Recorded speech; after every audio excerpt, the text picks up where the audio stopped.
So as we start Missions Week, a week where we want to, even more so than normal, think as a church about our country, our city, our country, the nations. We're excited to have all of the Thurmans here today. There's several things we hope that you accomplish today. One, we want to hear updates from Overland, learn how to pray more specifically for them. Be challenged to think about what your life looks like to live life on mission.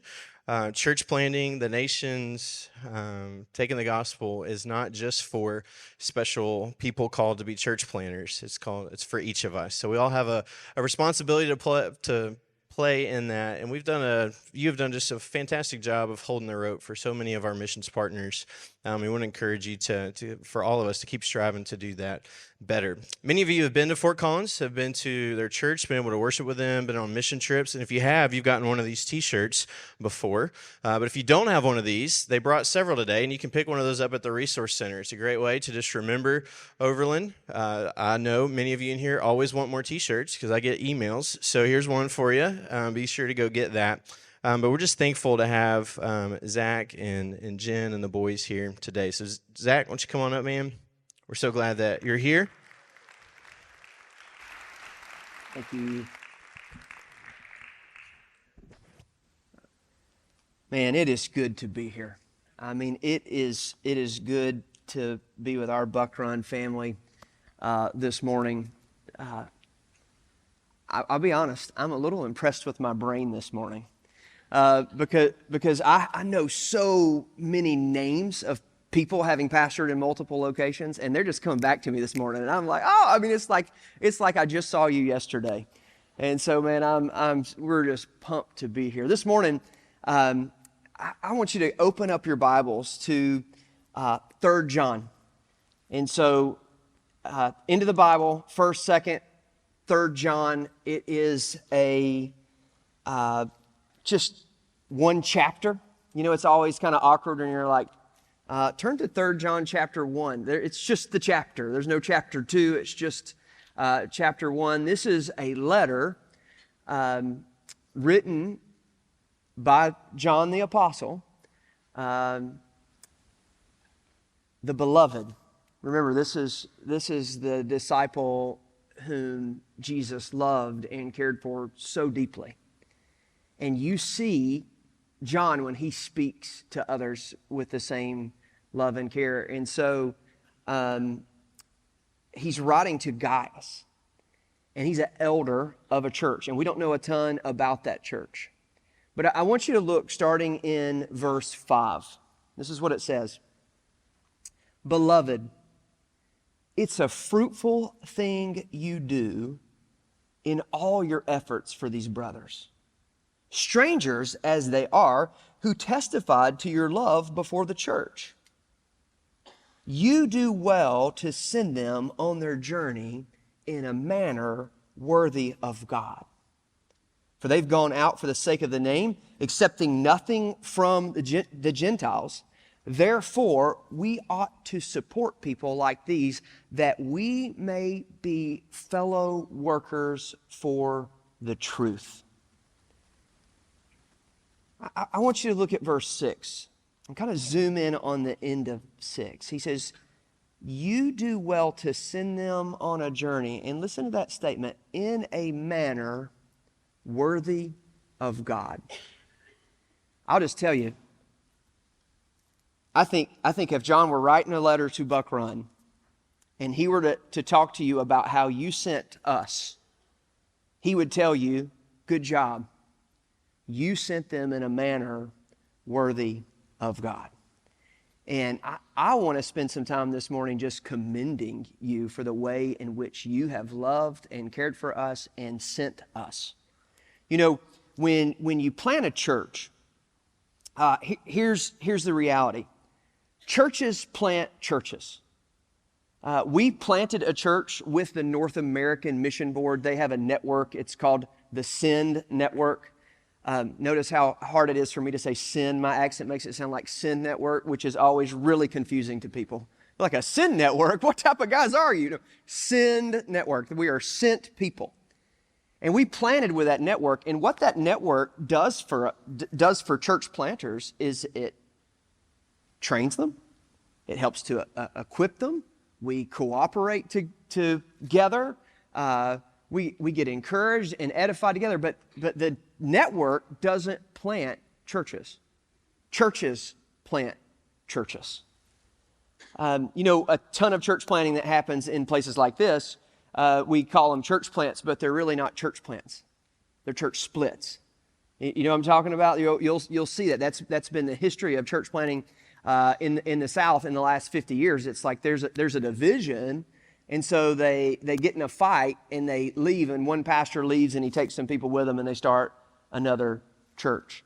In the past, maybe 20 years, it's looked a little different. It's in the world of student pastors, youth pastor gets to the spot and he's like, you know what, I'm not getting the respect I deserve. I'm going to go start my own church. And so they go and start another church. And a lot of times the pastor is really insecure about it and doesn't want to help them and doesn't even like it and doesn't really believe that the youth pastor should be planting a church. So it's like, I'm not sending anybody with you. I'm not helping you support it. Go do that on your own. It's not what happened here. What happened here is you guys sent us. We were a sent people. You blessed us on our way out. By the way, I would just say, and I'm going to talk about this some of my sermons, so I don't want to take too much of my sermon material, but we loved Buck Run, and we didn't want to leave Buck Run. We felt a very clear call of God to go plant somewhere else, right? So that's what happened. So when Dr. York stood up here and announced to the church our first Sunday in this building. Our first Sunday, you remember that? It was the soft launch, I believe is what you're calling it. You know, it's pre-grand opening. The only time Herschel ever told you, hey, don't invite anybody to church this week. You remember that? And we stood up there that day and said, this is what the Lord has on our heart. This is what we're being called to do. In that process, Herschel said, hey, we want to send people with them. We want to send our best and our brightest with you. And somehow Buddy Sampson and his family ended up going, so I'm not sure that was the best and the brightest. But nonetheless, some others went. I see Rich Kemper in the room back there. Rich was a part of our team. The Lord used Rich in a great way, and he didn't sleep for about 3 years. You hear my boys did the boom snap. I'm going to tell on them. This is what our college students do. Instead of clapping or saying amen, they do this. Have no clue why. Still haven't figured out. To me, it's like they're dipping snuff and they're like packing the can. You know, I'm like, you guys aren't rednecks, you're hippies. You don't dip snuff anyway. Rich, you're loved, you're missed. We're thankful that the Lord chose to pull you out of here for a season and use you so greatly with us. But Herschel said, hey, I want to send some people. But he also said this. He said, I want you to help support them. And so your sending church is a church that is your main support network. And then you have other supporting churches.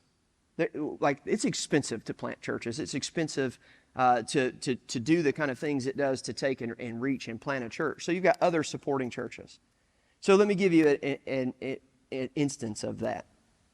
Daniel Broyles, who used to be one of our staff pastors here many, many years ago. Daniel's at a church in East Tennessee called Tri-Cities Baptist Church. Matter of fact, that's where you guys got Will Morris. Oh my gosh, check this out. I just put this together. Will's on staff here.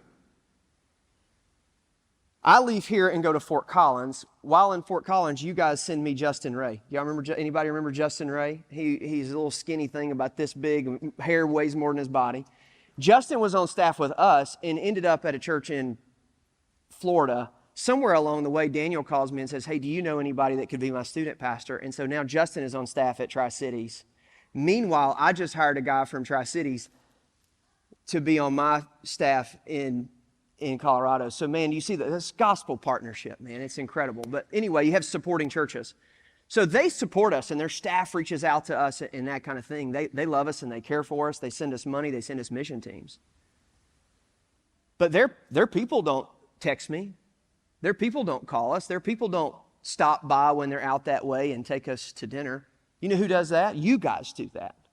You guys gave and still give individually. We have people from this church who till this day send $100, $200 a month, some $20 a month, but help fund the mission work that we're doing. You guys sent us in a manner worthy of God. You guys loved us, cared for us, have checked on us, have kept us lifted up.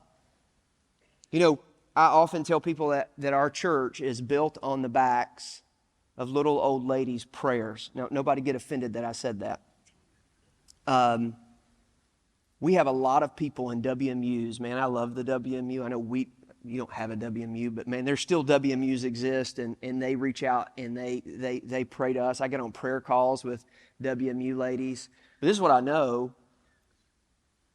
There were some women in this church, Kathy Casey being one of them, Marcia, Mary. This is women who have just kept us in prayer before God, have just loved us and lifted us up and have prayed for the work, and the Lord has answered those prayers. And so again, I say all this to say, you guys sent us in a manner worthy of God. And that I say all of that even before I bring up Scott and Chris and Herschel and how they've loved us. And you're not going to believe this, but Herschel doesn't call me very often. I know, shocking. But when he does call me, it's always at the right time. And I don't know how he does it, but when he calls me, it's always at the right time. And I'll tell you another thing. Anytime I've ever called Herschel, Chris, or Scott, they pick up and answer the phone. And they're always there. And so the staff has cared for us. We feel love. You guys sent us in a manner worthy of God. And so what I want to do this morning is I want you to see a glimpse of your heavenly ROI, your heavenly return on investment. Because the reality is, because you sent, and the gospel was proclaimed for the sake of the name of Christ, and we worked in the truth and we labored in the truth, you're going to see the return on your investment. What you did, what you've given, what you've done was not in vain. First, I want to say this. In 1 Corinthians chapter 3, there's a little discussion going on in the church at Corinth, and Paul says this to them. What then is Apollos? What is Paul? Servants through whom you believed, as the Lord assigned to each. I planted, Apollos watered, but God gave the growth. So neither he who plants nor he who waters is anything, but only God who gives the growth. He who plants and he who waters are one, and each will receive his wages according to his labor, for we are God's fellow workers. You are God's field, God's building. And so before I even talk about what has happened at Overland and all the ways, all the successes that we've seen in our kind of humanly eyes, I would just look at it this way. You guys sent us, and we planted, and we've watered, but God's the one who gave the growth. Anything I say today, I want you to understand this isn't us going, hey, we did this. We didn't do jack. That's just the reality. The Lord has so abundantly poured out His blessings. There's so many God stories, so many stories that we're going to tell today and in the sermon that, like, literally, it's the Lord's moving and working, and if He wasn't going to use us, He was going to use somebody else. So this is. I just want to put that out there to say, man, this is the Lord who gives the growth. It's the Lord who's done that. In church planting, one of the ways people ask me this question: when is a church planted? When do we say it's a church plant? You guys, your church is 5.5 years old. Is it a church plant? And I would be honest, and I would just say, no, it's not. We're a planted church. Well, what makes you say that? Is it because you're financially independent, meaning you can survive off of outside sources? And I would tell you that we couldn't do ministry the way that we're doing it and to the level that we're doing it and have the reach that we're doing it. But if we had to scale back, we could survive, we could stay afloat on our internal giving. Man, some of that looks like very faithful laborers. It looks like a whole lot of college students giving $32.79 a month. And I throw out that $32.79. That's how you know they're tithing. Like when you see dollar amounts come in, and it's like somebody gives $27.32, you're like, that's a tithe. That's not random. Somebody made $270. And so, man, it's a lot of college students, but it's beautiful to see. So is it that? Well, that's part of it. Is it because you have a building? Well, we had a building from day one. Guess what? Buildings don't make churches. They absolutely don't. Churches are made up of the people. Buildings don't make churches. I'll tell you, it's this.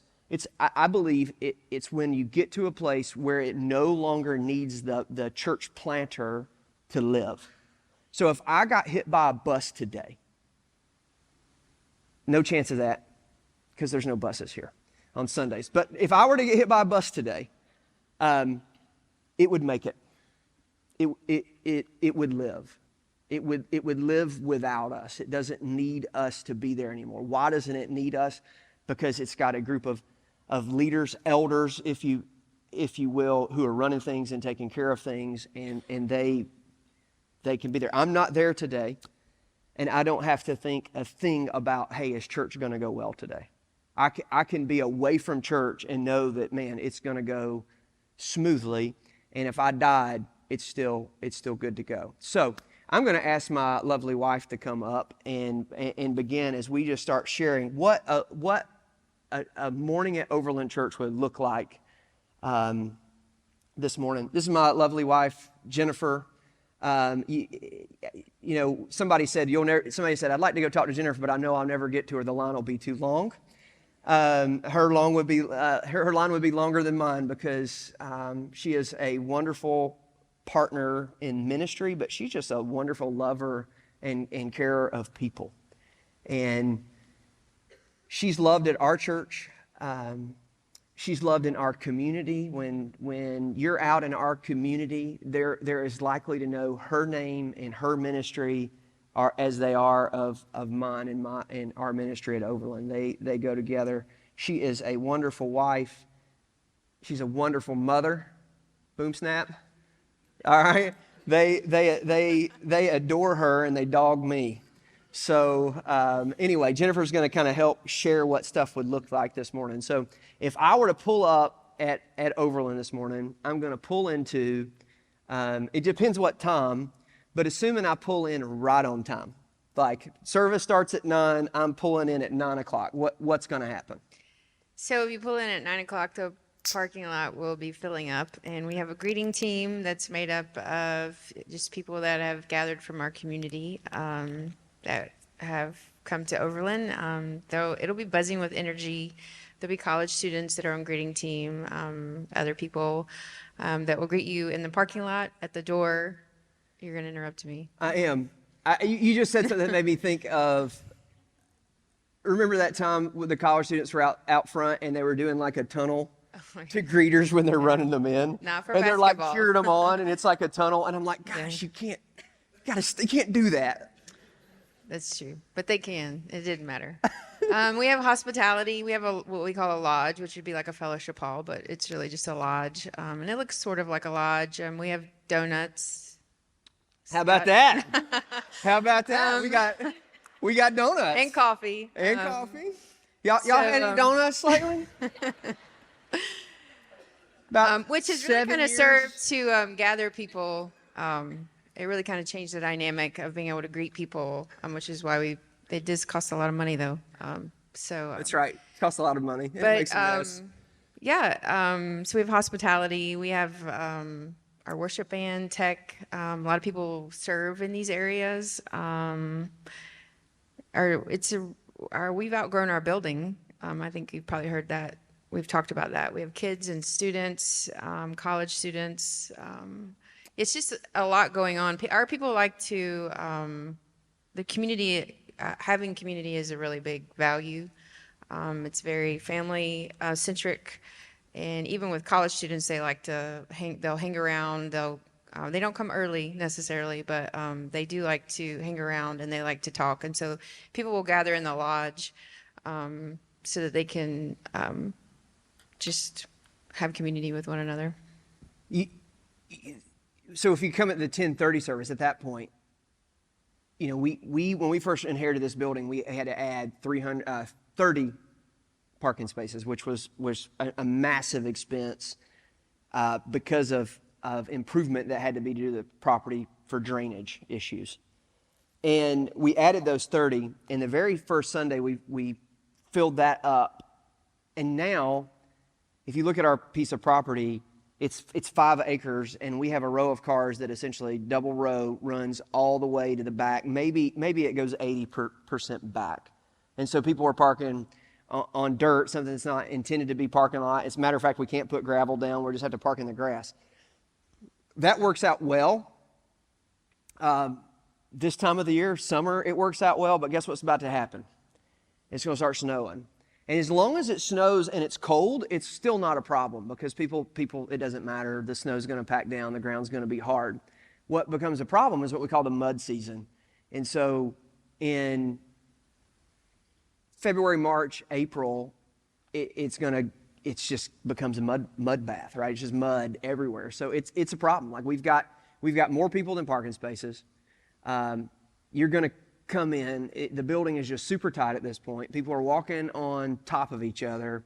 Our worship center is pretty small, and so we've got it fits like 140 chairs. That's what you should have in there. 140. We have 192, and so it's packed. You're on top of each other. At Easter last year, in our last service, we did 3 services. At the last service, there were 10 more people in the room than there were chairs.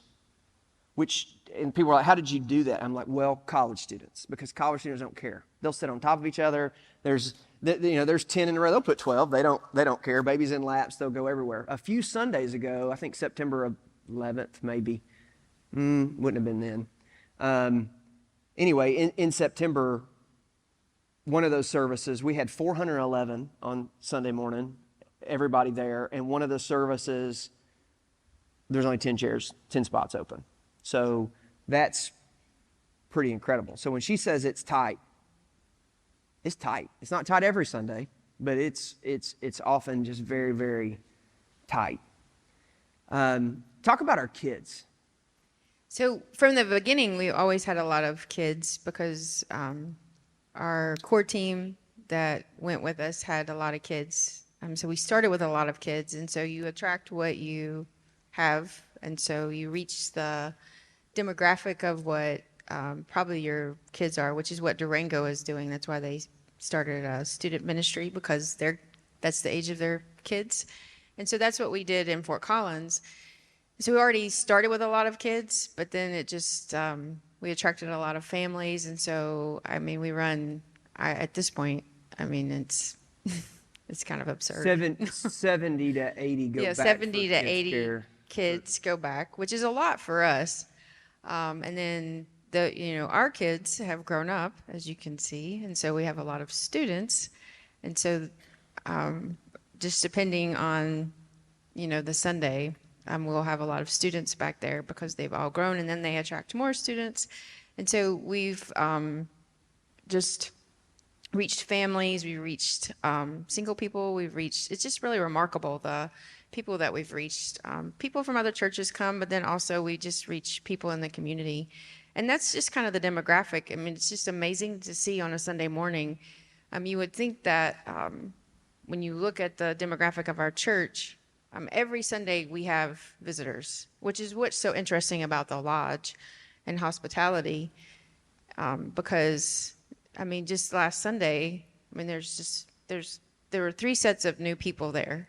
There was a gentleman who had never been to, he's like, I haven't been to church in a long time. And that's usually people's story. And he just is in our lodge. He just came to church. And you're like, wow, how did that happen? He just came, right? And that doesn't happen, we know. Like, you have good theology here.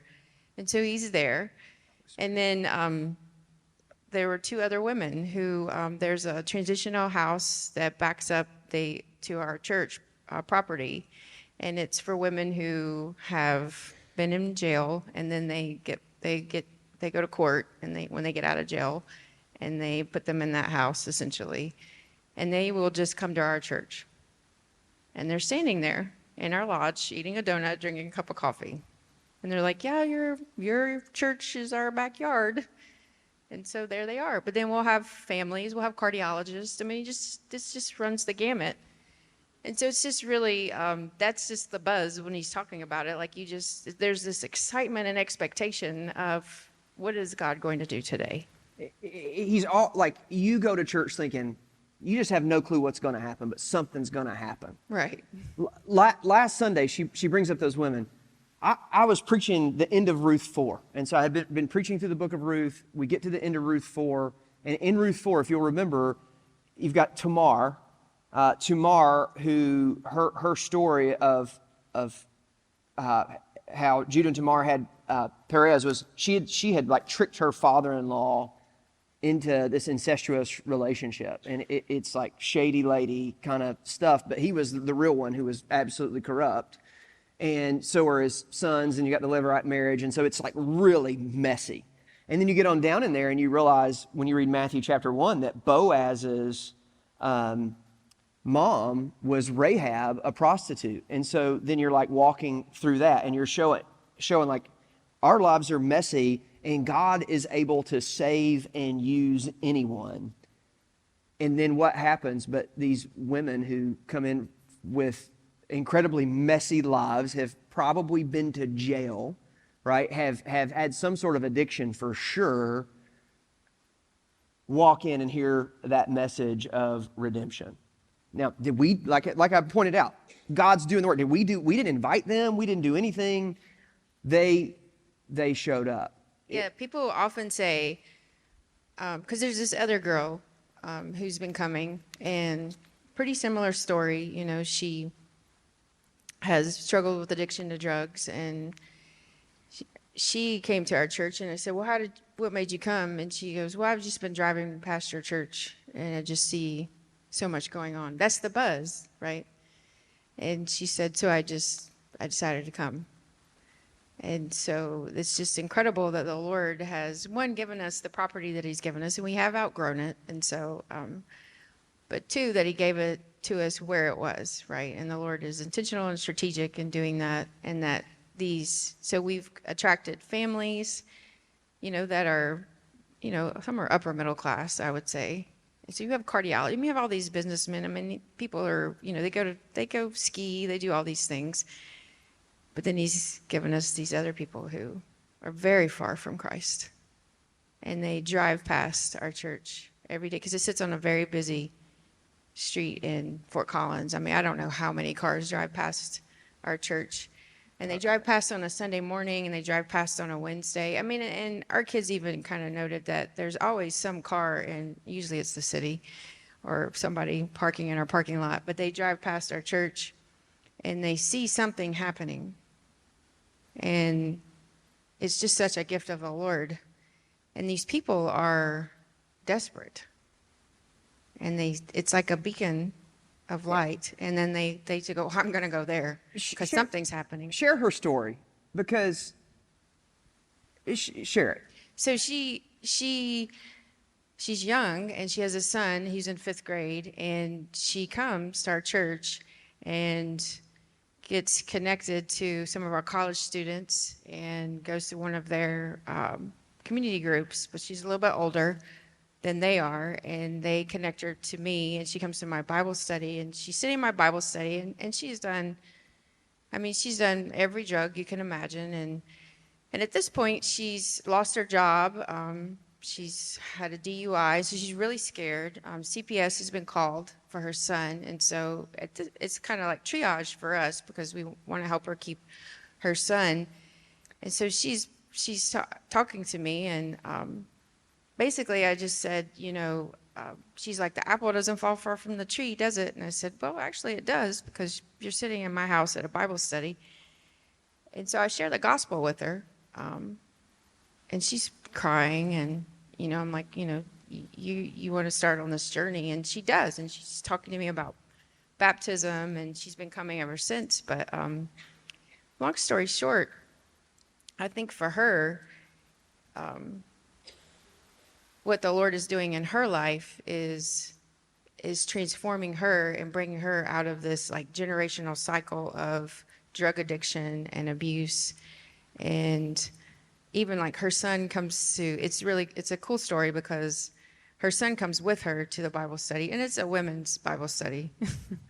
But he sits at the table with her and he's hearing the truth. I mean, it's really remarkable. And he's hearing and participating in the study along with her as the Lord is doing the work that he's doing in her life. And that she's gotten a job now. And CPS. She was this close to losing her kid. Yes, she was, but she's not. So that's the kind of thing, from the college students to the adult, like it's just all over the place. Not any one story is alike. And man, the Lord has been kind to us to, we pray the Luke 10:2 prayer every day at 10:02. Buddy and I have been doing this for years, other people as well. The Lord of the harvest is plentiful, but the laborers are few. Pray to the Lord of the harvest that they'll send laborers into the field.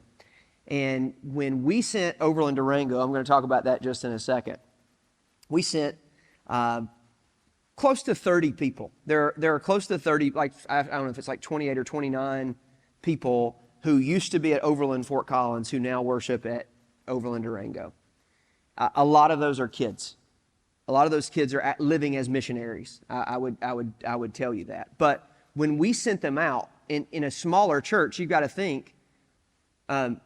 At the time we sent them, we were a little over 200 people, right about 200 people. So, you're talking, what is that? I don't know, somebody's good at math. Is that 15%? I don't know what it is. You're sending a chunk. Well, the next week, guess what? There's more people. They're back. Like that wasn't there. The problem was we sent out our leaders. And so what happened is it created a leadership deficit at our church. And this is probably one of the best things that has happened at our church. Is because of that leadership deficit, we started something called the Servant Leadership Cohort. We already have what we call our servant leader pipeline.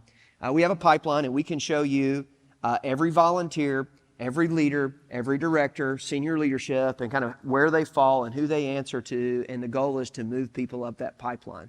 So from coming off the streets to coming to Christ, to being baptized, to being discipled, to be servant leaders, because we want to multiply churches. We're going to have multiply leaders. And so we started this servant leadership cohort last year, and it is how we will train church plants to send for the future. It's been this really beautiful thing, but in that we still needed to add staff members. I mentioned hiring a pastor from Tri-Cities. His name's Chase Bartlett. Chase just came on in August to be our next gen pastor. So he has now kids, birth, all the way up to 12th grade. And then that makes about 120 people that he's kind of in charge of. 120 people, and then a whole bunch of volunteers that he's in charge of. We also brought on staff a guy his name's Joshua Hutchins. He's actually a PhD from Southern Seminary. He and I went to college together at Boyce College way back in the day. We started August of 2004 together. He's been on the mission field in Malawi, Africa. And if you've ever seen pictures, if you're friends with me on Facebook and you've seen the trips that I've done to Malawi, I was with him. I was going with him to do missions. His family, just because of some stuff within their family, they needed to come off the mission field. And he was supposed to go be a professor at a university. And the Lord's hand would rather have him come to us. And so through much prayer, we ended up with Josh. He is going to take the servant leadership cohort that we're going to continue to do. And then we're going to, on the back end of it, put an institute. I'm going to use the word institute because I know you guys are doing that here. The same sort of level of classes. But then we're going to do a seminary extension campus at our church. And so our plan is to start a seminary extension campus in 2026. And so he's talking to several seminaries trying to figure out how we're going to do that. But this is all part of raising up laborers, because we can't just plant one. What we've realized is we can't just send a team to Durango and think we're going to backfill, and we've got to send them prepared. So let me talk. You want to talk about Durango real quick? Yes. So Durango, I'm sure you guys have heard. I think Buddy's probably been here, but it's done amazingly.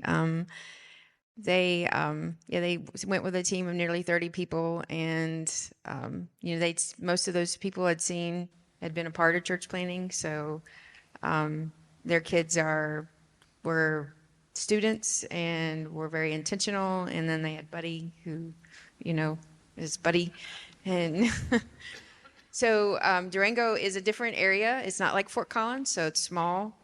It's smaller, but the Lord has gone before them, obviously, and has blessed that work. And so they are currently meeting on Fort Lewis's campus, which is college there. It's a small college, but they are reaching college students because they are meeting there. So college students can just walk, which is easy for college students. I think they are running about 130. 130 to 150. The largest some of these have is 175. Yeah.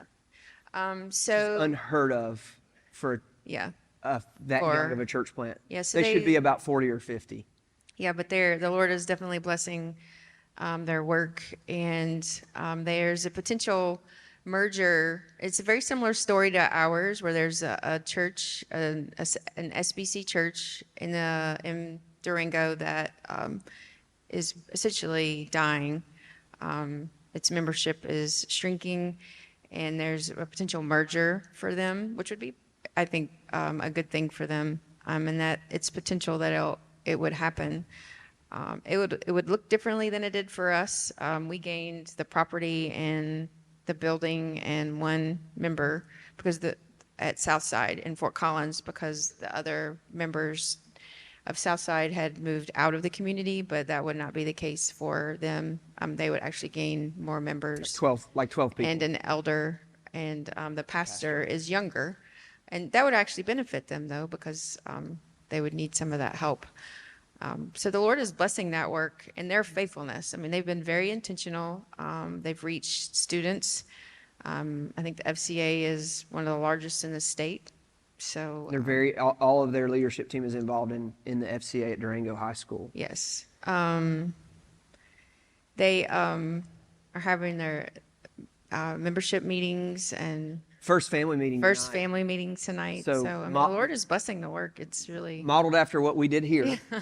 And then we did it in Fort Collins. Yeah, and now they're doing it. And so they just missed the memo. We typically do our family meetings the same day you guys do your family meetings. And typically. Yeah, he's just being a little rogue. It's shocking. Yeah, I know, right? And so tonight they'll talk about that. On November the 3rd, that church, it's called Parkside Church, will vote on whether to give them their building. But people are coming to faith. I mean, they're baptizing people. I mean, it's just incredible. I mean, the Lord is really, that's the remarkable thing. Like, they're baptizing people. People are getting saved and moving from darkness to light. That's what's remarkable, right? I mean, the Lord wanted a church there, and they went, and he's planting it, and people are getting saved, and praise the Lord. Yep. Praise the Lord. 8 hours away from us. That's not true. Whatever. I don't know how long. I don't know how far it is. It says 6.5 on Google, but it takes 8. So it's over the mountains. It's over the mountains, and Colorado is a big state, and there are like really isolated places. They're one of the only places in America that's like 5 hours or 4 hours from an interstate. So like it's even hard to get places. It's very kind of put off in the corner by itself. And so, but yet the Lord wanted a church there, and he made it very clear to us that he wanted a church there, and we're seeing the fruit of it. So you have to ask the question. So we're talking about these things. So what's the secret sauce? What did you guys do? What makes you different than other church plants? By the way, I'm going to mention this in my sermon, but there were 4 other church plants in Fort Collins when we moved there. None of them exist anymore. They've all died. Several have been planted after in northern Colorado. 3 of those have died. And so it's a church planting graveyard. It actually has some of the worst statistics in the West for church success. It's a church planting graveyard. So what's the secret sauce? Well, the secret sauce is just faithfulness. It's the faithfulness of the Lord, to see his kind hand in it, that he chose to do it. But our strategy has been proclaim the gospel, make disciples, serve other people, and multiply. Proclaim, disciple, serve. We've gone in and said, we're going to glorify God by proclaiming Jesus Christ, and we're going to do that within personal evangelism and missional living. We're going to do it from the pulpit. But that is what God has done. We've said, okay, we're going to make disciples, but guess what? Nobody knows how to make disciples. So we're going to make disciples, and we've got to teach them how to make disciples, and so that there's multiplication happening. The disciples are making disciples. It's not just Jennifer and I that are doing this work. There is an army of people who are now doing this work. We're going to, I mentioned our servant leadership pipeline that's part of discipleship. We're going to raise up leaders. We're going to multiply leaders, and then we're going to serve the community. Will you speak real quickly just to how you've led our church within that part of missions and serving locally in our community? So we partner with an organization called Serve 6-8, which is just, most churches in Fort Collins will partner with them to do outreach. We do Thanksgiving outreaches and Christmas outreaches. And if someone has, you can do benevolence through them. And so that's one way that we'll do Thanksgiving food box distributions. And people come to our church and we'll just have a big distribution event. And that's a way to connect with people who are vulnerable. And we also do toy distribution at Christmas. And so I kind of head that up. And so those have been, from the very beginning, some of the ways that we've done local outreach. And one of the ways that we've really found favor with our community is by doing that. And that's one of the ways that we have connected with our local schools is through that outreach, is because by doing that, we realized that a lot of the people who lived around us or near us were non-native English speakers. And we started offering English as a second language classes at our church. And we've been doing that, I don't know how long, a while. And when we started doing that, I think there were 1 or 2 other churches that were doing that, and then the community college did it, and they did it through a grant. But they lost their grant this year. I'm sure they'll write another one and try to get it. But when we started doing that, we would send flyers out to the local schools system and say, we're offering this, and the school would send all we did it for adults, and they would send their parents to us. And I just worked really hard to build a connection with the liaisons, the family liaisons. And through that, what has happened this year is something really special. The Lord has opened a door for us that the school system actually reached out to us and said, the community college is not offering any services to us anymore, but we want you to come into the school and do classes for us. And they know we're a church. And so they, clubs offering extracurricular activities through our school system is pretty kind of squirrely just because of how it works. They don't mind about their type of clubs, but if you offer any other kind of type of club, you have to go through all of these bells and whistles. Code meaning if you want to have a club about, changing your gender, that's fun. Right. But you better not talk about changing your heart. You better not talk about Jesus. So it's called Language Club. And so there's a school that sits in the church's backyard, basically. And it's one of the schools that we do Thanksgiving and toy distribution outreach with. And we've taken backpacks too with school supplies and things like that. And so they reached out to us and said, will you come we're going to offer a language club to struggling children who are language learners. Will you offer it for parents? And we're going to open it up to every parent, not just to the parents of those kids. And so I said, okay, I'll try. We'll see what we can do. It's 5 days a week. And so I prayed and asked the Lord to give me volunteers, and we got volunteers. And so we've been doing it for a couple of months, and they want us to do it at multiple schools now. And they know we're a church, and they don't care. And they're just like, we're so glad you're here. They're so desperate. Yeah, they're so desperate for the help, I guess. So Jennifer and her team are there 5 days a week, 7:45. Yeah, it's before school, with adults, just doing language learning. But it's this really progressive school system that teaches a very progressive agenda, I would say, that has said to us, come do this thing for us, which is really remarkable. And it's given us this great outreach into the community and to the school, and given us access to so many people now. And it's just how the Lord has given us favor into the community, I think. Yeah. So it's really cool to see how, as we've served the community, we've seen people far from Christ come to Christ. I want to take just the last few minutes and show you some pictures of some people and and I'm just going to tell a little bit of their baptism story. So if you'll throw those up, I'm going to kind of go out of order. And so actually I'll go in order on this one. On the far left, that guy's a Texas Longhorn fan. So he's having a bad morning. But years ago, you see that's a faithful father. His name's Gary Sykes. He's an awesome man. I love him. I've coached football with him. He's been one of my partners in coaching football. That's his son, Nixon, and he's baptizing his son. So I would tell you, of our baptism we've seen, about 25% have been kids, and about 25% have been students in that 6th through 12th category. And many times we're seeing godly families who are like, hey, there's a church that preaches the gospel. We've moved into town. We want to go to that. Baptize their sons. And so that's about 50% of our baptisms are in our kids and student ministries. The next, you'll see Buddy there, and you'll see a young lady. Her name's Kayla. Kayla's been here. Kayla was getting married that day, the day that she was baptized. She's getting married. And she's marrying, she's from Greeley, but living in Fort Collins, and she was marrying a young man named Garen Wood. Garen Wood is a graduate of Franklin County High School here. And matter of fact, he's a Kentucky State Patrol. I'm not sure if they're living in Richmond or what, but I know that they sometimes come here. And you'll see that's a really cool story. The next one, that's Brandon, our college pastor. That young man's name's Dylan West.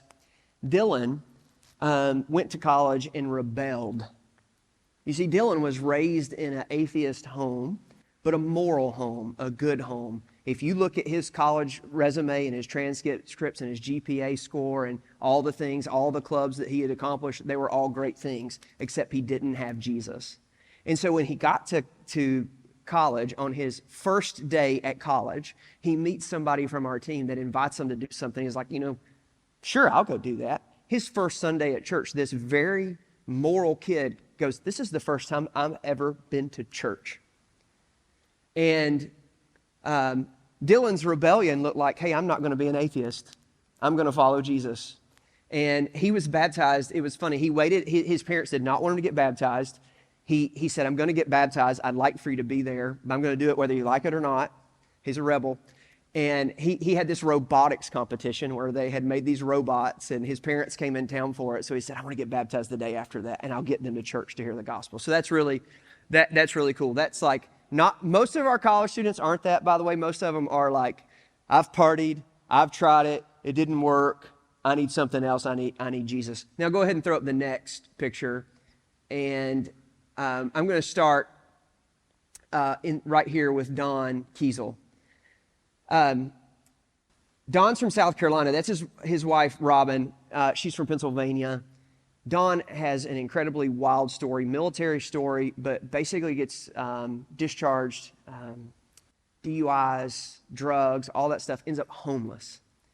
Somewhere along the way, Robin brings him in and kicks his butt and gets him beat into shape. They kind of get it together, but there's still no Christ. Robin worked for one of our members who owns an auto mechanic shop, and she's actually the general manager of the auto mechanic shop. And I built a relationship with her, coming in, talking with her. Ross is encouraging her to come to church, and next thing you know, Ross is sharing the gospel. Ross, one of our church people, is being super faithful with Don and Robin. Next thing you know, he's got them coming to church, and they both come to Christ. Now, talk about Robin for a second. Robin is just a real student of the Word. The Lord has definitely, He saved her, and any opportunity she has to study the Word, she does. Any Bible study that's available, and I've seen her grow in her knowledge of the Word and her love for the Lord. She came to your Bible study, did an inductive Bible study, learned how to study the Bible. But just continues But now, and she's just eating it up, and she's teaching others. Yes. A few Sundays ago, a few months ago, I'm in the lodge, and a girl walks up to me who's never been to church before. This was literally her second time in church. She went to a Lutheran church. No one talked to her. She literally pulled up in a vehicle. Her company's Two Witches and a Broom. It's a cleaning company. She came out of a Wiccan witch lifestyle, and she meets me and says, I believe that God brought me here this morning, and starts unloading on me. Robin hears it, steps in, takes her. Robin starts meeting with her for coffee once a week. Robin leads her to the Lord, and now Amber's been baptized and is being discipled by Robin. So those two, they went through our servant leadership cohort. They serve and serve and serve. Any food that we do for college students, they do it. They just are. I guess that's not true, but they do a ton of food. They're just real servants. And ton of cooking in our church. I'm going to move over one picture. You see Buddy. This guy's name's AJ Mondello.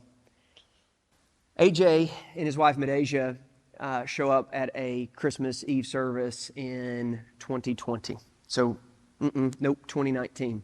2019, right before the pandemic. And I meet with he and his wife, and basically afterwards he tells me, we're addicted to drugs. We're both actively using cocaine. They're married, and it's a mess. And so I share the gospel with them, and they run. They don't come back to church. They don't. They're gone. After the pandemic, some point, I think it was probably into 21, beginning of 22. AJ shows back up at church, and something's wrong. He's broken. And what happened is his wife has cheated on him, and she's left him, and she's abandoned him, and she's run off. And so Buddy then goes and takes kind of AJ under his wing, shares the gospel with AJ. Again, AJ comes to Christ. Buddy begins to disciple him. Eventually, Medasia divorces him, and he just kind of waited around. And anyway, we began to see AJ really grow in his faith, be discipled.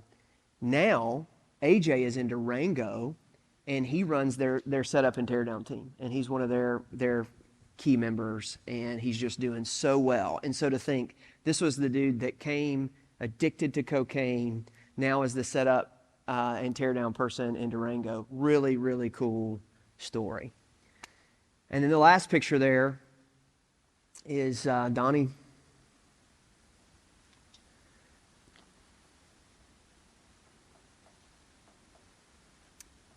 Donnie and Jenny.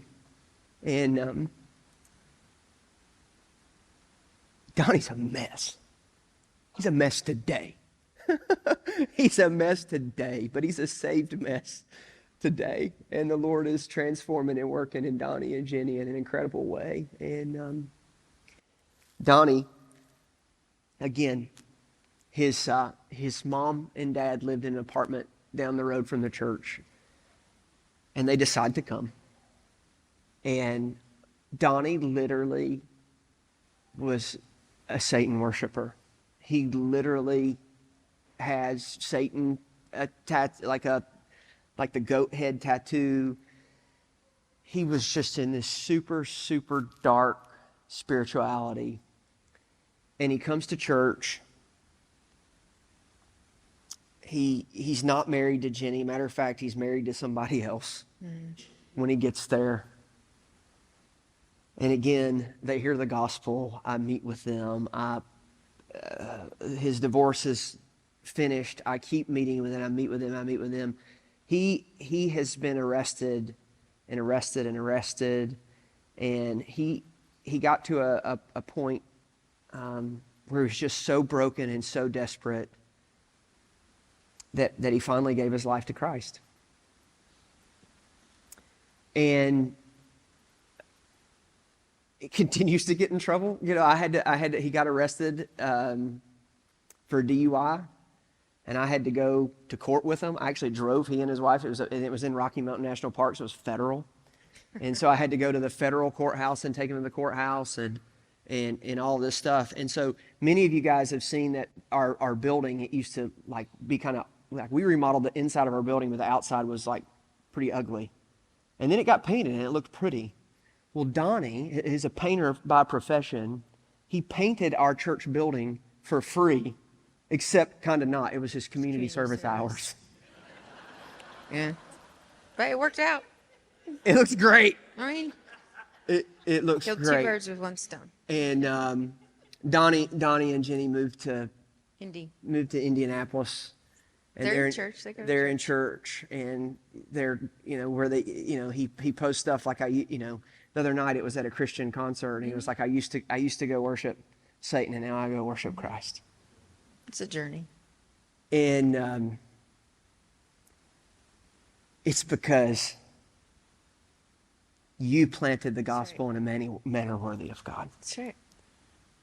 And so I just want to share these stories with you and just tell you thank you.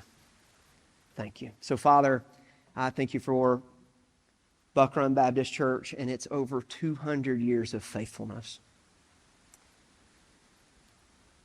Thank you for these people and their heart for you, and that they're willing to do hard things, and that they're willing to sacrifice things of their personal life in order to bring you glory, that your name may be known. Lord, I pray that you do an incredible work at this church, and that you continue to use this church to be a beacon of light in a dark world, and that you would use them to change Frankfort, that Frankfort would continue to see people come to Christ in revival, to central Kentucky, to the state of Kentucky, across North America, particularly their investment in Colorado, and Father, even to the very ends of the earth. And so, Lord, use them and bless them. In Jesus' name, amen.